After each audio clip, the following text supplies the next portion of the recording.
Hello, c'est Adrien, bienvenue sur Home Studio Start. Dans cette vidéo, je te montre comment utiliser le sampler, l'échantillonneur sur GarageBand. Donc comment créer tes propres instruments et les utiliser sur GarageBand. Alors pour bien commencer, déjà, c'est quoi un sampler? Un sampler, c'est un outil qui va nous permettre de prendre un son, un échantillon, n'importe lequel, et de l'utiliser pour créer notre propre instrument. Par exemple, j'ai un son de piano comme celui-là.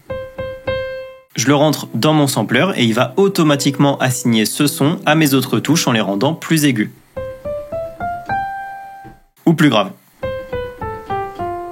Donc c'est vraiment le sampler qui fait tout le boulot à partir de l'échantillon que tu lui as donné. Donc en gros, tu peux enregistrer un son ou alors isoler l'extrait d'une chanson et ensuite le jouer comme une note sur ton clavier. Tu peux prendre par exemple un extrait de voix, une percussion, une moto qui démarre, un chat qui fait miaou, vraiment les possibilités sont presque infinies et tu peux le jouer comme un piano avec toutes les notes que tu veux. Je te montre tout de suite comment ça fonctionne dans GarageBand. Alors donc déjà on va créer une nouvelle piste MIDI, instrument logiciel. Et alors par défaut, il va nous ouvrir les Smart Control en bas et la bibliothèque à gauche. Ici on va fermer la bibliothèque. On va pas aller choisir un instrument déjà tout fait, au contraire on va créer notre propre instrument. La suite ça va se passer dans la fenêtre des Smart Control, la fenêtre du bas. On va commencer par ouvrir l'onglet Module et on voit qu'il nous a déjà chargé un instrument, le e-piano. Alors nous on veut pas de cet instrument, on veut pas de ce e-piano, nous on veut le sampler. Donc on va passer la petite souris sur le e-piano, on va aller sélectionner les deux petites flèches, on va aller dans AU Instrument, Apple, et on va sélectionner le AU Sampler. Et donc voilà à quoi ressemble notre sampler. Alors c'est vrai qu'il y a beaucoup de boutons, ça peut faire peur, mais je t'assure qu'en réalité, c'est très facile. Déjà, la première chose qu'on peut remarquer, c'est que quand je clique sur une note du sampler ou quand je joue une note sur mon clavier,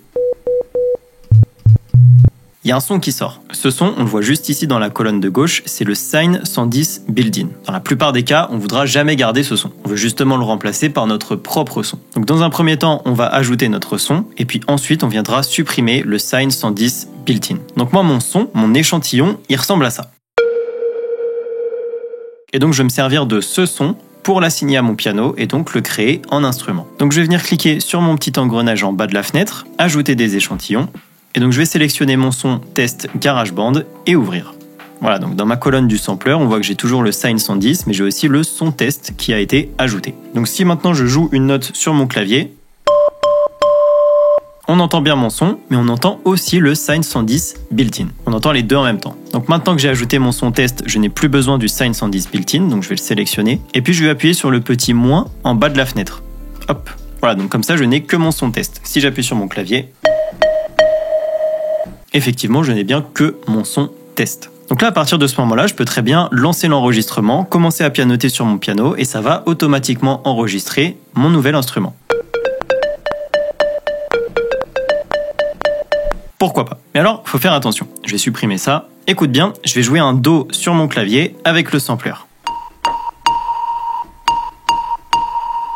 Et maintenant, je vais reprendre mon premier piano et cette fois, je vais jouer un Do.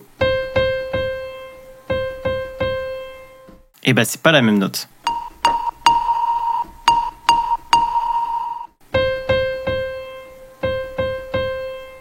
Je reviens sur mon sampler, c'est parce que mon échantillon de base, là si je vais sur son test, quand je l'ajoute à mon sampler, peu importe la note que c'est, il sera automatiquement assigné à la touche Do et plus précisément à la touche C4. On le voit juste ici dans Origine. Donc là le souci que j'ai c'est que mon échantillon il est assigné comme un Do alors que je sais que c'est pas un Do. On a vérifié avec le piano, ça sonne pas comme un Do. Et donc ça va être problématique quand je vais passer à la partie composition de mon instru. Donc là ma mission ça va être de retrouver la bonne note liée à mon échantillon de base. Alors mon échantillon de base c'est ça. Je vais me remettre sur le piano, je vais commencer avec mon Do et je vais descendre jusqu'à tomber sur la bonne note de mon échantillon.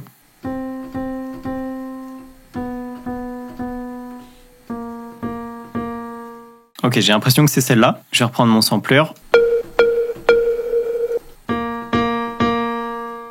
Ouais, là on est sur la même note. Donc là j'étais sur un La dièse avec mon piano, donc mon échantillon c'est un La dièse. Donc je retourne maintenant dans mon sampler, je vais sélectionner mon son test, et donc j'ai dit que j'avais un La dièse, donc un A dièse, et donc dans ma petite case origine, je vais double-cliquer sur C4, et donc plutôt que de mettre C4, je vais mettre A dièse 4. Voilà, donc maintenant quand j'appuie sur mon Do, je retrouve mon échantillon, mais du coup un peu plus aigu, c'est pas mon échantillon de base. Si je veux retrouver mon échantillon de base, j'appuie sur La dièse,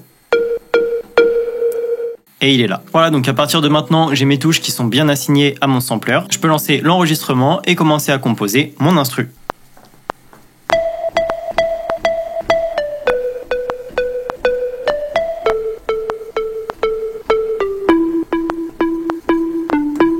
Voilà pour ce petit tuto sampler sur GarageBand. Alors attention, il y a quand même une petite subtilité à prendre en compte pour tes productions. C'est que pour jouer avec la hauteur des notes, GarageBand va soit accélérer ton échantillon pour le rendre plus aigu, soit au contraire le ralentir pour le rendre plus grave. Je peux te faire une démo tout de suite. Plus la note est aiguë et plus elle est rapide.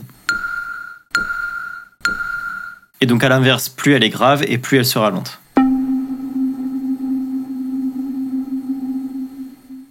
Voilà, donc ça c'est à prendre en compte quand tu travailleras avec le sampler. Alors après ça, je sais qu'on peut le corriger sur d'autres samplers en dehors de GarageBand, comme par exemple sur Kontakt de Native Instruments. Mais alors pour corriger ça vraiment depuis le sampler de GarageBand, je suis pas sûr qu'on puisse, j'ai pas trouvé comment en tout cas. Si jamais je me trompe et que tu connais la réponse, n'hésite pas à partager ton astuce dans les commentaires. J'espère que cette vidéo t'aura plu, c'est toujours cool de créer ses propres instruments. Pense bien à t'abonner si tu ne veux rien louper des prochaines vidéos. Et laisse-moi un petit commentaire, c'est toujours un plaisir d'avoir tes retours. En attendant, je te remercie de m'avoir regardé, je te dis à la semaine prochaine.